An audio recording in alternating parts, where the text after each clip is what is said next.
Welcome back, trainers, and in this video we're going to be talking about the Twitch rivals that just took place for PvP, in where they selected a few people who've never played before to be paired up with people who are pretty good at PvP, well known, people like Speediest Chief, King IV, CalebPeng, these kind of people paired up with people who've never played before.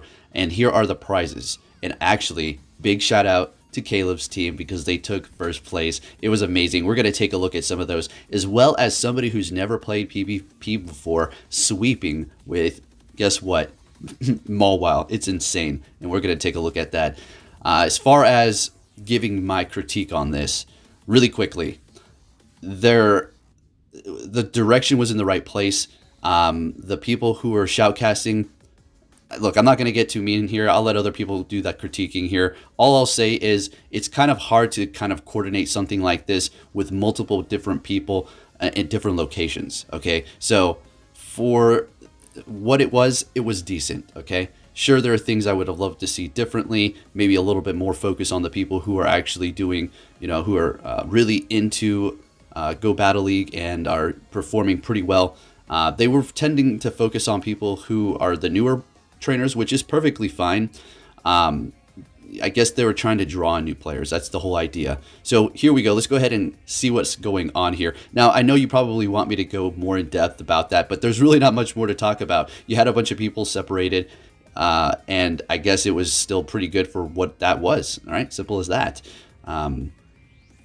Shoutcasters, maybe people who are more into the community of, Go Battle League, that would have been great. But, that's it. That's all we have to say. But look at them all. Wow, they're using this here. So it was absolutely a blast to watch. Let me actually step back here. We will do a little bit more critiquing while you can take a look at this incredible sweep that he's going to be doing here. What I didn't like at first was they were showing half battles at the very end of the battles. I'm sitting around waiting several hours, and then when it finally shows up for these battles, after we waited through the catching phase and all that, the preparation phase, and then they're only showing the last 30 seconds, 20 seconds even, mid-battle. It's like, come on, where is the middle battle? Why did I have to listen to the commentators? It looked like pretty much stalling to continue to just, keep the people entertained because you got 12,000 people watching until they can start the battle. But the battle was already going, so what the hell is going on? I guess that's pretty much the biggest problem. But as far as lag, I saw a few issues here and there. This right here, this is where I had the Pikachu face, but they're new players, but he still takes the win. Look at that excitement. You thought that was excitement? You should have seen me watching them take the win with a Mawile. That was, I had a blast. Now, for some reason, they did focus on the people who are newer to Go Battle League or Pokemon Go in general, who didn't really know what they're doing, maybe to kind of go with the crowd of people who are casuals.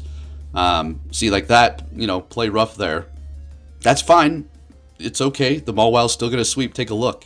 Absolutely incredible. But other than that, I see where they're going for this. They're trying to appeal to the newer crowd or draw in newer people to this here. Like, hey, look, you can, jump into this and you can still do things and you can still win, right? So that's pretty much what they're going for. So he is pretty happy over here with this Mawile.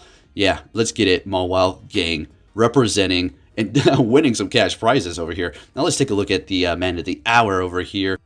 Also, big shout out to London, Speediest Chief, Swagron, King IV, and everybody else who was involved. It was a good show. And was I able to, that lead, could you imagine for this cash prize, everything's laid down on the line. Here we go. We got to make this win happen. And you get a lead like that. Let's frickin' go. And in a swap like this, poor Swagron's feeling the pressure. Probably getting pushed up against the corner. It's inevitable. It's going to happen, but you got to put up a fight to the bitter end. Maybe a chance down the line. Maybe a sliver of hope. It just happens. That rock, paper, scissors. Oof. But these are Pokemon they literally caught within an hour time. Then they had about, I thought they had an hour to prepare their Pokemon, but it seemed like it went on for like 3 hours. I don't think it was 3. It felt like 2 though. But nonetheless, these were all caught. They had a lot of resources, so I thought it would be a little bit more dire than it was. 2 million Stardust, 600 rare candies. It's like 2 elite quick and charge TMs, I think. Plenty of charge TMs and quick TMs. So I know, it's still fine, but yeah, I thought it would be a little bit more dire. I was going to see Pokemon that were not even able to reach 1500 because they didn't have enough dust and stuff like that, but here we are. So this is a crazy matchup. Things are getting a little spicy here, but in the back of your mind, you know it's what it is going to be here, but there is a chance of a potential loss for Caleb, I suppose. But there you go. So it was pretty incredible stuff. A big shout out to him. And they also get a 1-year supply of Doritos. That's no joke. And top of the money, you saw how the cash was going to be split amongst the 3 of them there. And to be honest with you, I mean, everybody's getting a good chunk of cash. All right. Now, I don't know if they send them phones. I don't think that's what happened, but sponsors and all that good stuff. They're not, I'm not saying they're sponsored and all that. Apparently, they knew a little bit before everybody. That's how these things kind of go. So, pretty exciting stuff. And I like where this is going. All right. Next time, show the battles more.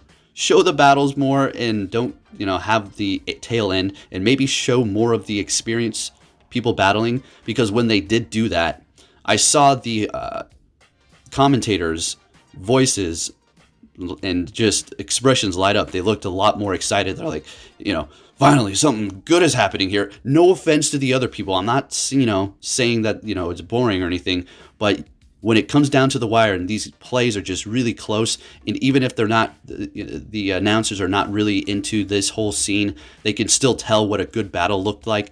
That's what I wanted to see more excitement like that. But nonetheless, it was a good time. It was fun. And go check them out. I have links down below for Caleb's Twitter and the other ones as well. So here's the final score here.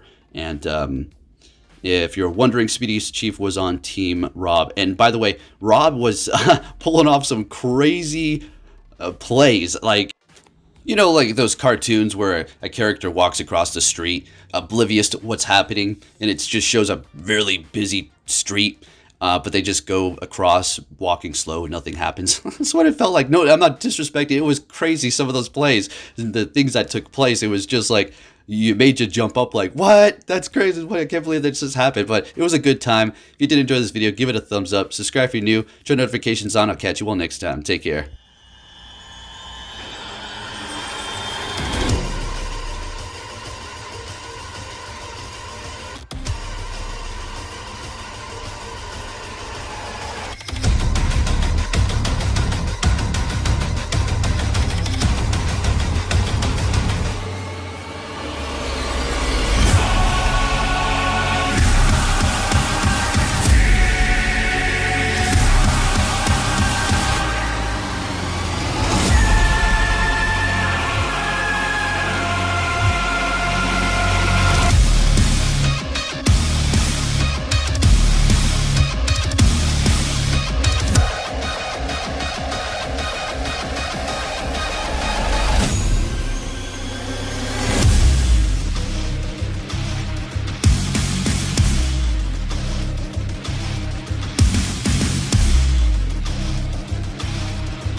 Hey! So you're finally here! Fantastic!